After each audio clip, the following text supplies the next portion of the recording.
What is going on, everyone?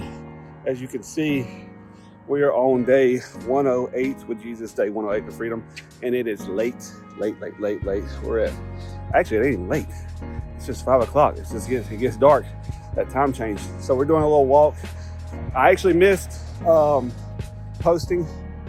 I missed posting yesterday, man. I'm still sick. I'm literally out here with this vest on right now, hoping to sweat and kill this darn virus or whatever this is that's going on, man. I ain't never in my life woke up in a sweat like I woke up in a sweat last night. Like, I'm talking about the bed was drenched, my shirt drenched, my shorts drenched. And I was like, bro, I guess I broke the fever, but it's still been lingering. It's just annoying. I don't know, man. It's just really, really annoying. And it's like I got home so late yesterday. I think I got home like 5:30, 6 o'clock, and I was just like, all I want to do is take a shower and just like lay down and go to sleep. That's all I could think, because I was like, man, I'm so tired and I feel like crap. So I failed on that one, but it is what it is. We keeping it moving. We ain't letting up. Only time we fail is whenever we stay down. That's how I see it. So we're in the book of Matthew. Let me find Matthew.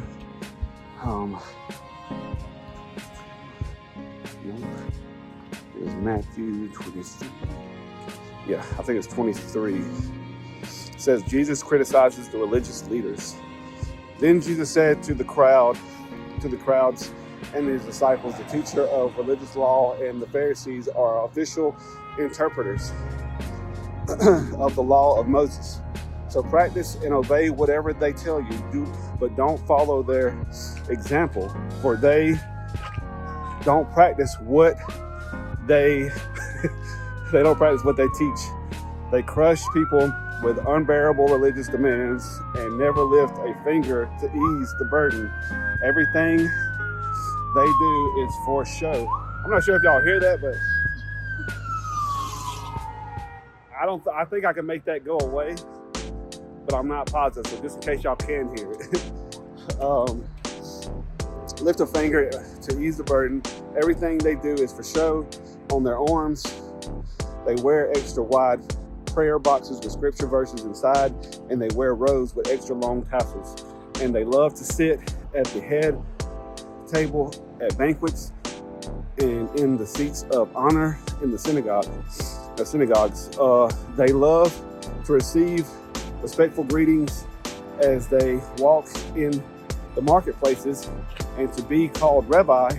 Don't let anyone call you rabbi, for you have only one teacher, and all of you are equal as brothers and sisters. And don't address anyone here on earth as Father, for only God in heaven is your Father. And don't let anyone call you teacher, for you have only one teacher, the Messiah. The greatest among you must be a servant, but those who exalt themselves will be humbled, and those who humble themselves will be exalted. What sorrow awaits you, teachers of religious law, and you Pharisees, hypocrites! For you shut the door of the kingdom of heavens kingdom of heaven in people's faces. You won't go in yourself. You don't let others enter either. What sorrow awaits you, teachers of religious law, and you Pharisees, hypocrites! For you cross land and sea to make one convert, and then you turn that person into twice the child of hell you yourselves are. Blind guides, what sorrow awaits you, for you say that it means nothing to swear by God's temple, but that it is binding to swear by the gold in the temple. Blind fools, which is more important, the gold or the temple that makes the gold sacred? And you say that to swear by the altar is not binding, but to swear by the gifts on the altar is binding. How blind! For which is more important, the gift on the altar or the altar that makes the gift sacred. When you swear by the altar, you are swearing by it and by everything on it.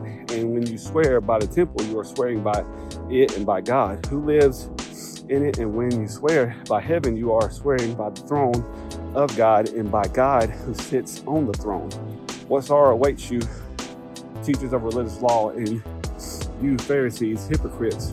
You are careful to tithe even the tiniest income from your herb garden, but you ignore the more important aspect of the law: justice, mercy, and faith. You should tithe, yes, but do not neglect the more important things. Blind guides, you strain your water so you won't accidentally swallow a gnat. You swallow a camel. What sorrow awaits you, teachers of religious law, and you Pharisees, hypocrites? For you are so careful to clean the outside of the cup and the dishes, but inside you are filthy, full of greed and self-indulgence. You blind Pharisees, first wash the inside of the cup and the dish, and then the outside will become clean too. I'm about to possibly disappear a little bit. I don't know if this is gonna be able to, freaking walking right in the bushes. What sorrow awaits you, teachers of religious law, and you Pharisees, hypocrites, for you are like whitewashed tombs, beautiful on the outside, but filled on the inside with dead people's bones and all sorts of impurity. Outwardly, you look like righteous people, but inwardly, your hearts are filled with hypocrisy and lawlessness. What sorrow awaits you, teachers of religious law, and you Pharisees, hypocrites, for you blind tombs, for the prophets, your ancestors destroy. Then you say, if we live in the days of our ancestors, we would never have joined them in killing the prophets. But in saying that, you testify against yourself that you are indeed the descendant of those who murdered the prophets. Go ahead and finish what your ancestors started. Snakes, sons of vipers, how will you escape the judgment of hell? Therefore, I'm sending you prophets and wise men and teachers of religious law, but you will kill some by crucifixion, and you will flog others with whips in your synagogues, chasing them from city to city. As a result, you will be held responsible for murder of all godly people of all times, from the murder of righteous Abel to the murder of Zechariah, son of Berechiah, whom you killed in the temple between the sanctuary and the altar. I tell you the truth, this judgment will fall on this very generation. Jesus grieves over Jerusalem. Oh, Jerusalem, Jerusalem, the city that kills the prophets and stones God's messengers. How often I've wanted to gather your children together as a hen protects her chicks beneath her wings, but you wouldn't let me.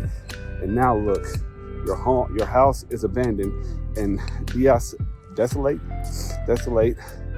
For I tell you this, you will never see me again until you say blessings on the one who comes in the name of the Lord.